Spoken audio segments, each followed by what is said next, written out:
All right, well, let's look at Bloom's taxonomy and let's look at how it or where it came from and where we are now with it.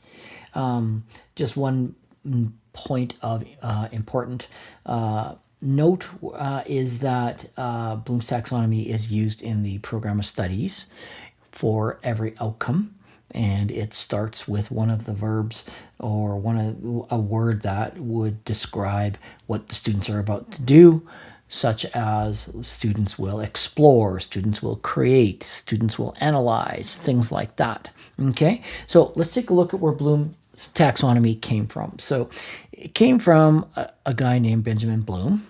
Of course, he's pretty much an esteemed scholar in his day, and his legacy is that we continue to use this taxonomy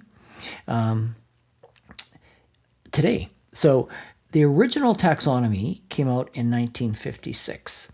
Okay, and so Bloom's taxonomy is a hierarchy of steps that learning goes through. Okay, so for example, the very first step is remembering, and I'll draw an image of it here in a bit. And so students have to be able to remember, recall facts and figures and things like that, and the things that they need to know, let's say for long division, right? They need to remember those things. And then of course they work all the way up through Bloom's taxonomy to create. And if you remember from lesson planning, one of our main goals is to create, as teachers, is to create assessments that allow students to show us what they know about the topic that we just finished teaching. And so we use these verbs and these Bloom's words in pretty much everything that we do, from lesson planning to outcomes to assessments to just about everything that we do. Okay, so it came out in 1956 and has survived now, 70 years or so, right? And then what happened is there was a new revised taxonomy that came out. Okay, and it changed the old taxonomy from 1956 slightly.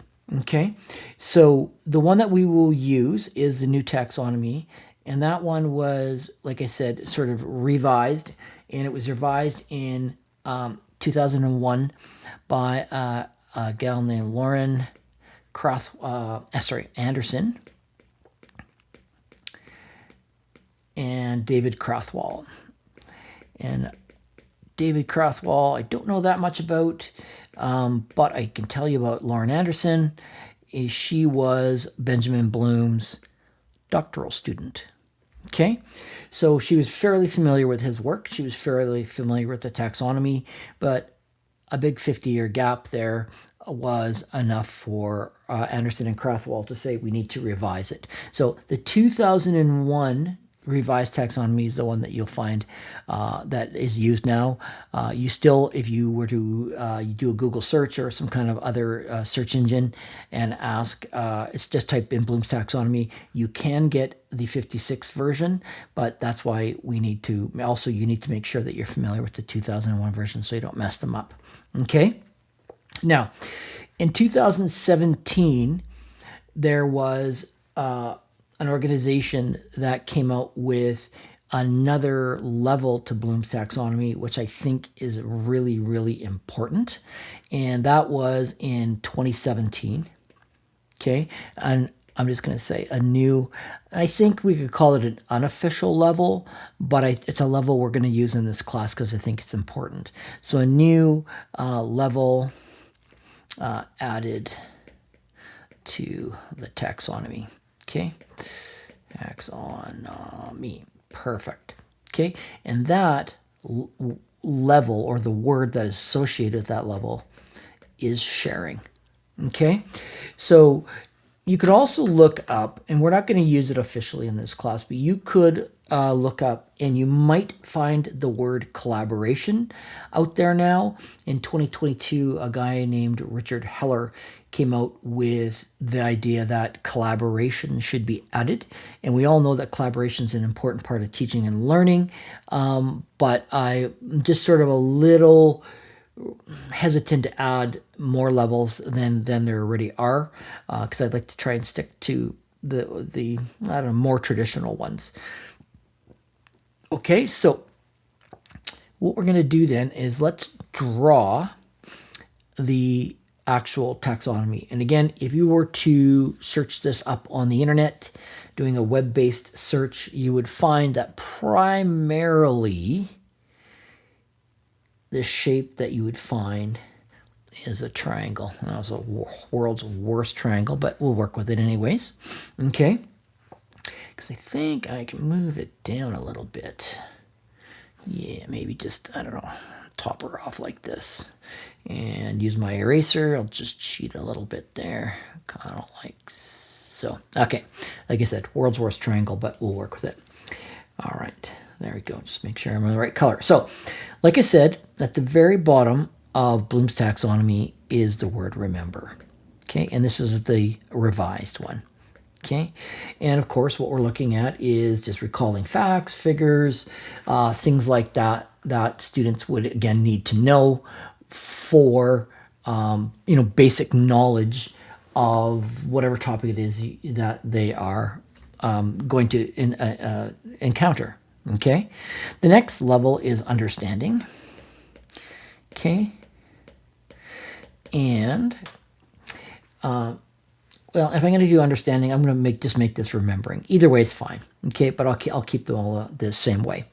Okay, so then understanding is understanding what those facts mean, right? Understanding what those figures mean, right? Being able to explain it, describe it, even paraphrase it, that kind of idea. So that's understanding. The next level up is apply, okay, or applying. Let's stick with our theme here. Okay, applying.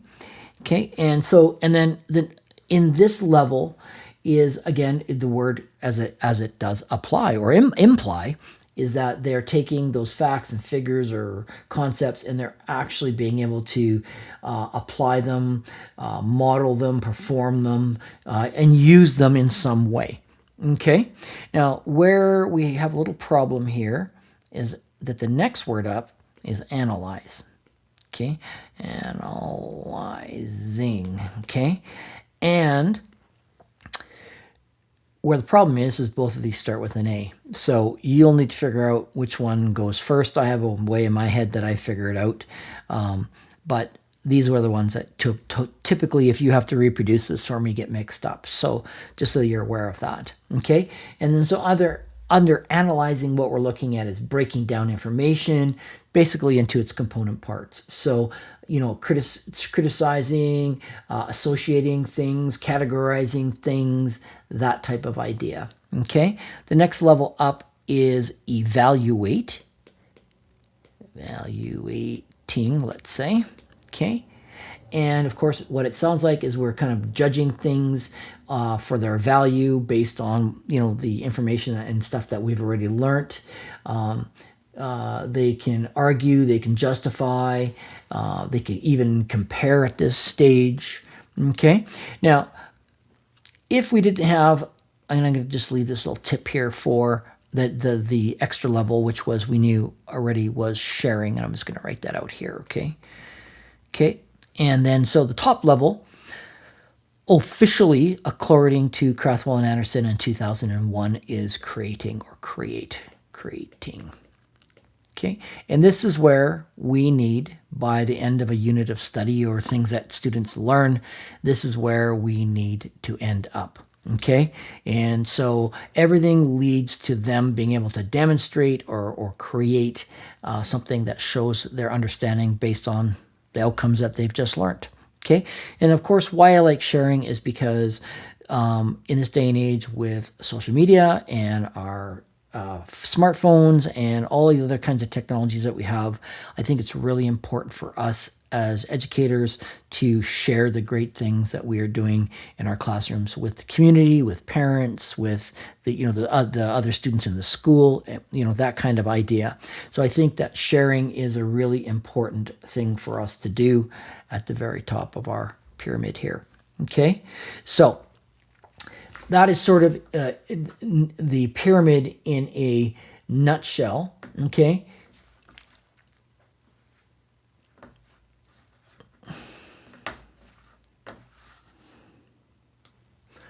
Okay, some technical difficulties, but we'll get those figured out here in just one sec. There we go. That's kind of what I'd like to have.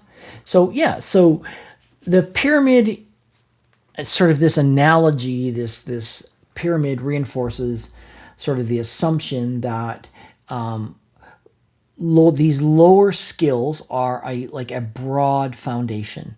Okay, and so that then we of course work our way up the pyramid, to the higher levels. Okay, and what we're going to do, and you can choose however you want to do this in your notes, but we need to draw a line that divides the two A words. Okay, because the skills that are below the red line are considered to be lower order thinking skills. Order, oh my goodness, if I could spell. Order thinking skills. Okay, and we will fondly refer to those from now on as using the acronym of LOTS. So lower order thinking skills. Okay, of course, if these are lower, the only way to go up here is with higher order thinking skills. Okay, and why we sort of differentiate between these is that we want to move kids from lower order thinking skills to higher order thinking skills, certainly by the end of, let's say, a topic or a unit or something like that. And people that evaluate you will be looking for that progression from this just basic stuff that they need to do all the way up to, really dazzling us with the things that they know how to create or do at the end. And of course, we can refer to this as HOTS. Okay, so we've got higher order thinking skills, we have lower order thinking skills, and again, the lower order ones are sort of the foundational pieces that help us move above the red line up to creating and sharing. Okay, and so over, let's say, like a unit of study or something like that, you should be able to move kids from the lower order thinking skills up to the higher order thinking skills in any general unit. Okay, so I just need to be able to do one thing here. There we go, perfect. I need to be able to scroll down on my notes. Okay, so the goal then, for moving from one level to another level, all the way up right to here and then eventually sharing, is that we want to scaffold that learning. That means that what they learn here helps them at this level, so what they learn here helps them at the next level, and so on and so forth, all the way to the top. And that's the way that curriculum is also developed by the Alberta government, is that what they learn in grade 1 scaffolds and helps them figure out what they need to learn in grade 2, and so on and so forth, all the way to grade 12 and graduation. So there's this scaffolding approach when we deal with curriculum over, a period of time. Okay, so that is sort of just a little bit of a nutshell version of it. And like I said, the 2017 version came out by, it's on a website called Fractus Learning. I just want to put that out there because that's where it's coming from. So if you wanted to look that up, you could find it. Okay, and so that's important for us to know. The other things that we need to know with Bloom's taxonomy, and I'm just going to make a new page here. Kind of made a boo-boo there. I'll fix that after. Okay, is that within Bloom's taxonomy, there are 3 domains. So I'm just going to switch back to green for a sec here. There we go. So there are 3 domains. Okay, now when we look at that pyramid, and I'll just go back to it I'll have to actually go forward to it because I messed up my paging there. But when we look at this pyramid deals with the cognitive domain. Okay, so that's one of the 3 domains. So this pyramid deals with the cognitive domain. Okay, so there's 3 domains. Okay, first of all, give the first one away, cognitive. And if we look at the cognitive domain, it deals with things that have to do with the brain, right? With cognition, with things like that.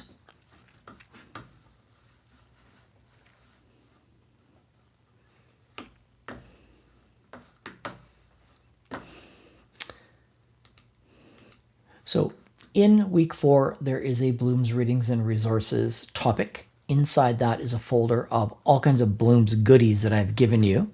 Okay, and within here is supposed to be another folder that isn't here. So let me just go find that folder here for a second. I'm not sure where that folder is, so just hold on for 1 sec here. Let me just go back here. Oh yeah, it's right here.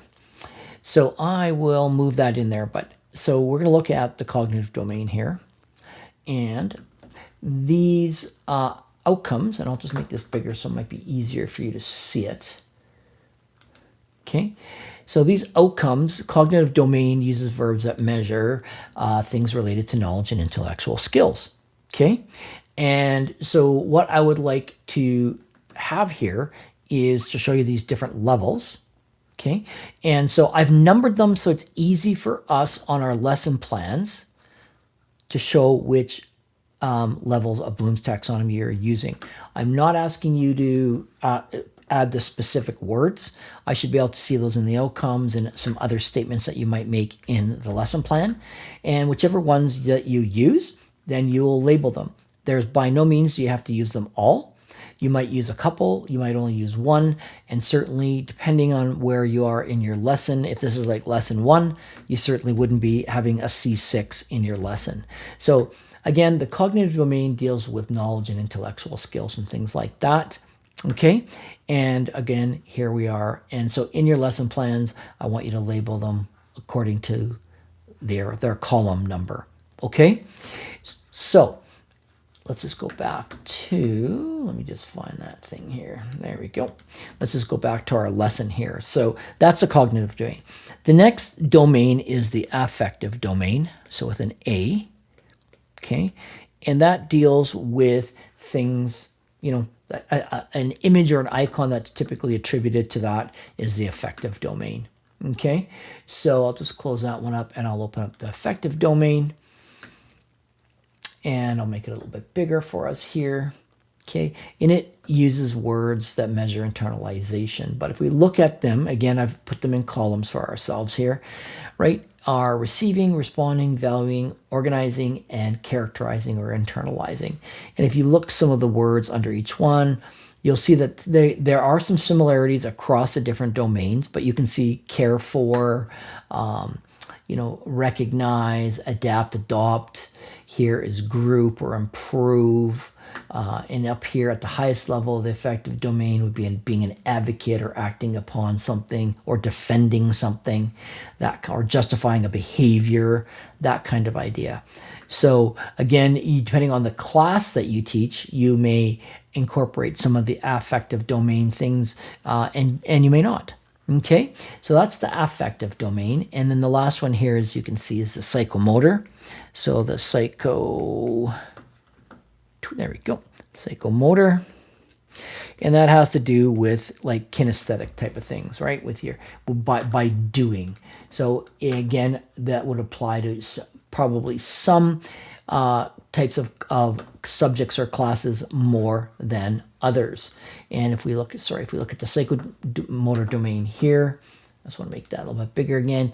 It is all about physical skills, movement, coordination, precision, speed, etc., etc. So you can see again the columns from P1 to P6, and we go from observing to modeling to looking at these standards, right? The correct performance of a skill, all the way up to being able to coach.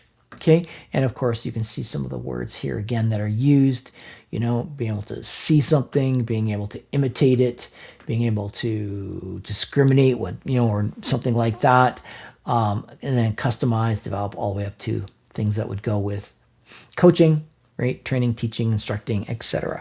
Okay, so people in maybe phys ed or a shop class, even drama, maybe art, those kinds of classes that you might have more physical domain, or physical psychodomains than you might have other ones. Okay, so those are the 3 domains that we need to look at. And when we look at the different levels of Bloom's within the pyramid, we know, I'm just going to write this down, like remembering plus understanding plus applying, plus whatever doesn't equal some magic thing. Okay, it's a process that we need to go through, experiences that we need to go through to be able to acquire the skills, the information that we need, and then be able to construct some kind of idea or knowledge to demonstrate our learning, right? So it's a iterative process where we're doing a little bit and then learning a little bit more, like I said, until we can actually show some kind of a mastery type of skill in creation. Okay. So there's loads of different types of thinking. We know that there's people believe in either multiple intelligences or learning preferences, and these all kinds of things all tie in as well. And Bloom's taxonomy, well, I'll just write this down, prepares students for, I'll say with instead of for, with a full range of, and I've got enough room here, but I'll just put up here, thinking skills, right? And we know that thinking skills are something that we really, really need our students to have. Okay. Let's see what else we want to talk about. Like if we look at outcomes, so if we think about, let's use the example here. I'm just going to move my make a new page here. If we were to look at, let's say, playing the guitar as an example. Okay, and I mean, you could use any musical instrument, but I'll just use the guitar. Okay, if we were to look at Bloom's taxonomy, and I'm just going to use the letters as to represent each what a word it represents. So if we were to look at remembering, right? If you're learning to play the guitar, this would be knowing that different notes that notes make up musical scales. I'll just put make up musical scales. Okay. I'm not a guitar player, so bear with me here. Okay. Understanding would be potentially how the notes are grouped together. Together to form patterns and scales, to form patterns and scales. Scales. Okay. If we take a look then at analyze, okay, this is not analyze, apply, my bad.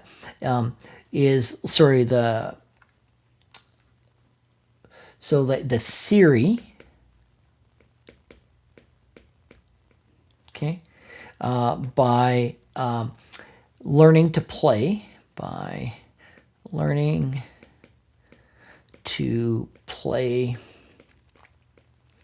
the notes in order, play the notes in order, okay, as scales.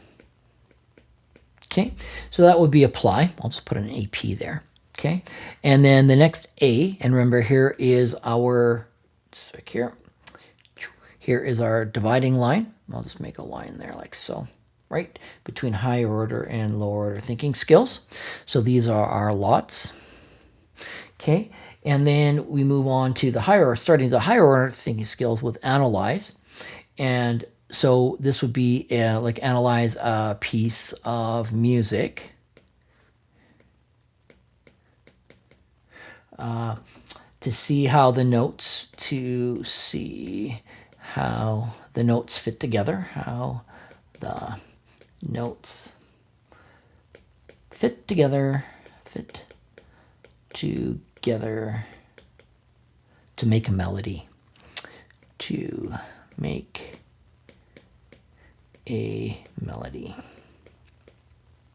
Okay, and then we're up at evaluate. Okay, and here we're looking at evaluating a piece of music.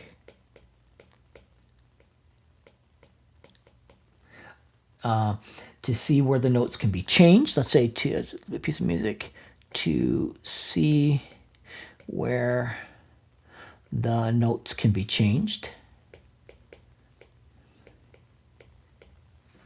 Can be changed.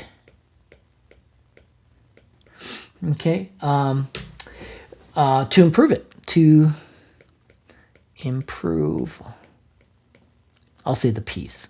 Okay. The piece. Or if we want to also put in melody here, you could. Okay. And then, of course, the last one is create, which probably you could guess is your own song. Okay. And of course, if we were to look at, and got room there, but if we were to look at sharing, obviously, you know, however, social media, right? Social media, right? Something like Apple Music or Spotify, you know, YouTube, right? Lots of people get famous on YouTube, right? So then sharing out that music with different people, and that might be just to spread your talent, or it could be for money, or it could be for whatever you know, purposes that you have in and around that piece of music that you've just created. Okay, so in my notes, let me just see what else I want us to do. I think that is probably about it for now. As far as blooms go.